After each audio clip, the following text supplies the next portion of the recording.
Salut à tous, bienvenue sur la chaîne. Aujourd'hui, vidéo de revue de boîte avec une nouveauté de chez Strelet. Strelet, peut-être la seule marque qui fait du développement toujours à l'heure actuelle sur le napoléonien ou 1,72 plastique.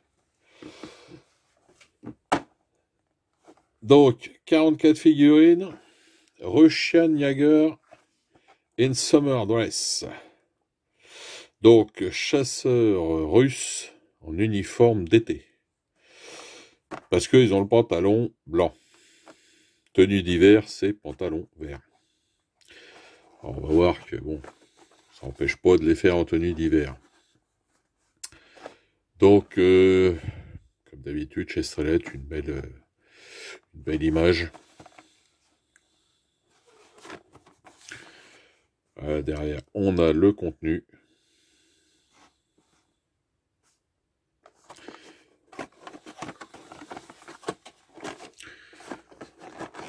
Allez, on découvre ça tout de suite. Le plus important étant à l'intérieur de la boîte, évidemment. Alors, qu'est-ce qu'on a là-dedans?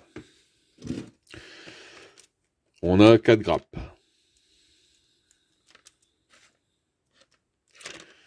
Dont, à première vue, on a une, deux, 3 fois la même. Et celle-là où en fait, bien, il rajoute le porte-étendard, le tambour, l'officier, le sonneur de corps.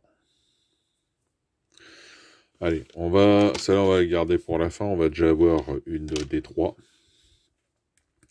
Alors, qualité du plastique, ça va, assez rigide, pas trop, pour qu'il soit cassant, mais assez rigide pour éviter que ça se torde et que la peinture s'écaille.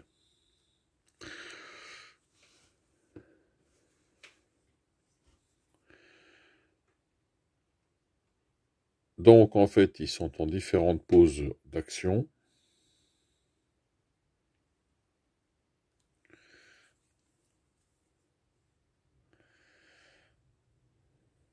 Ce qui est assez intéressant, ça va faire des socles. On va avoir pas mal de poses différentes dessus.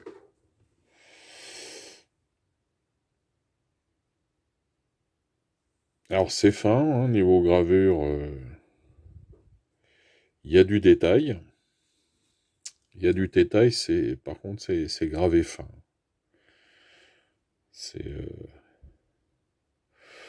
On est sur la lignée des dernières productions Strelet que j'ai déjà présentées, hein, en cavalerie. Et en fait c'est bien gravé, mais c'est sur des gravures qui sont fines. Je vais essayer de faire un zoom. Vous voyez, c'est gravé fin.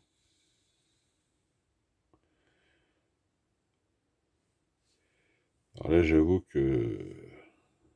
Attendez, je vais essayer de prendre quelque chose pour vous montrer.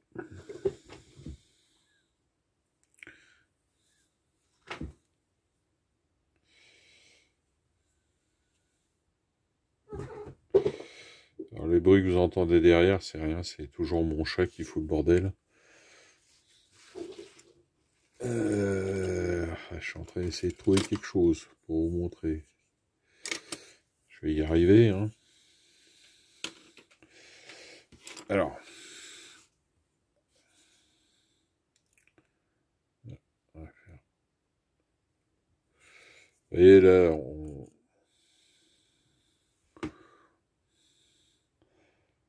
voit bien le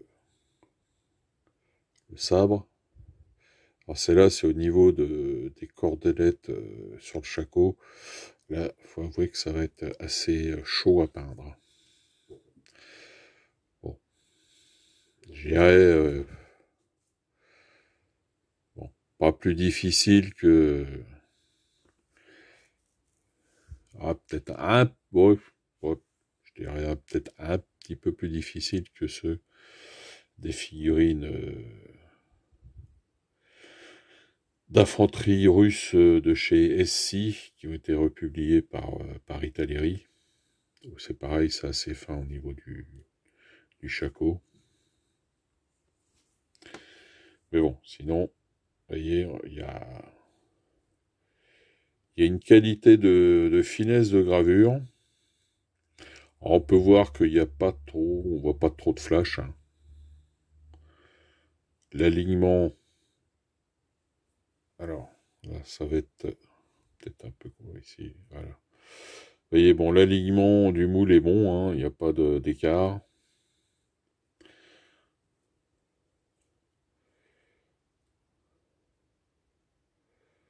Voilà. On a quand même au niveau du fusil un bon niveau de détail.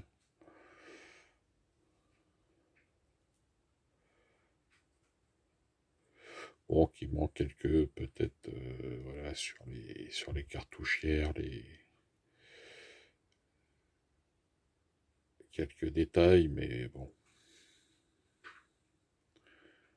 Et au niveau du shako, ouais, si on voit la petite, mais bon, c'est vraiment fin, hein, on voit la grenade.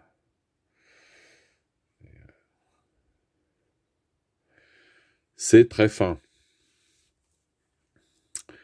Il va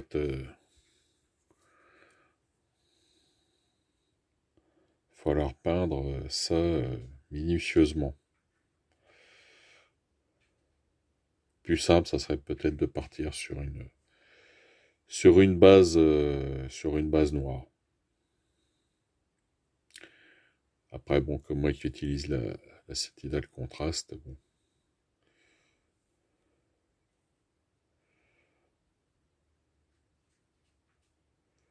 J'ai pas le choix, je dois partir sur une base blanche. Mais le mieux, ce serait peut-être de partir sur une base noire, sur ce genre de figurine. Alors, on passe à la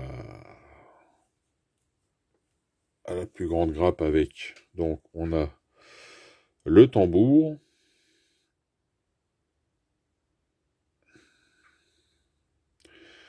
Donc là, c'est pareil, au niveau détail, on est pas mal. On est pas mal. Voilà les épaulettes en nid d'hirondelle. Le détail du tablier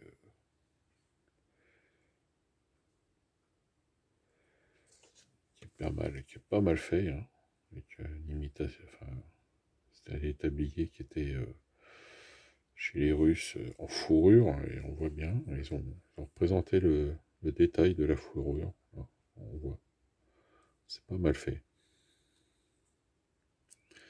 Alors là, sur certaines figurines, on voit mieux les cordelettes. C'est un peu plus... Donc là, c'est pareil, on les a vus. Alors là, on a un officier.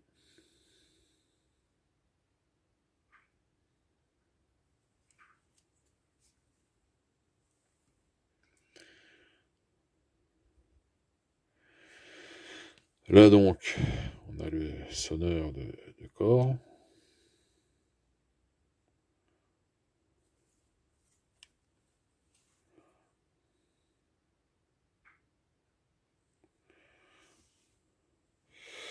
On va finir par le porte-drapeau.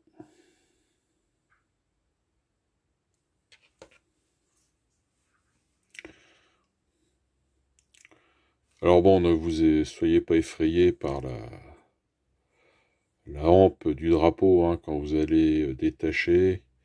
Si jamais c'est toujours tordu, hein, j'avais montré la technique une fois, hein, vous trempez ça dans l'eau chaude et ça se redresse très bien.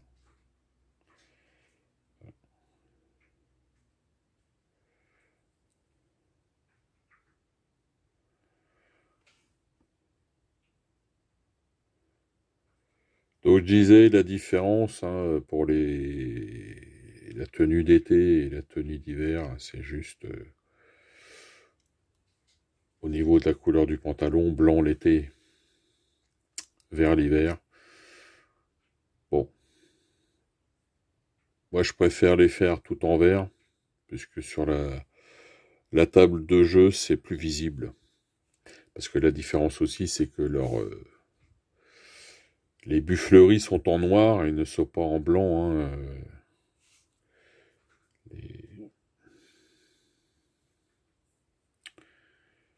voilà, je vais trouver le mot, les courroies qui soutiennent, courroies qui portent les cartouchières, et celles-là sont en noir au lieu d'être en blanc pour l'infanterie, pour les fusiliers ou les grenadiers. Enfin, les mousquetaires, chez les Russes. Mousquetaires ou grenadiers, c'est en blanc, et là, chez les chasseurs, c'est en noir. Mais bon, c'est pas une différence. Si vous mettez juste en noir et le pantalon blanc, bon, ça saute pas à l'œil que ce sont des chasseurs. En les peignant tout en vert, ça saute mieux à l'œil. Bon, là aussi, c'est que ils les ont représentés ils ont représenté sans baïonnette au canon. Donc, c'est vrai que là-dessus, ça fait la différence face aux mousquetaires. Niveau visuel, je parle, évidemment. Voilà. Donc, bah écoutez, c'est une belle nouveauté de chez Strelette. Alors évidemment, ça n'a pas la qualité des Zvezda, mais vous voyez, on est quand même pas mal. Hein. On est quand même pas mal. On progresse chez Strelette. Par rapport aux premières éditions, on progresse fort. Voilà donc pour cette boîte de chasseurs russes. Ah, l'infanterie légère.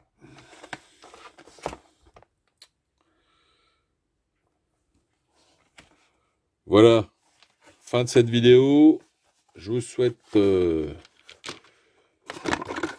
bon jeu, bonne peinture à tous. Portez-vous bien. On se retrouve bientôt pour une nouvelle vidéo. Allez, salut!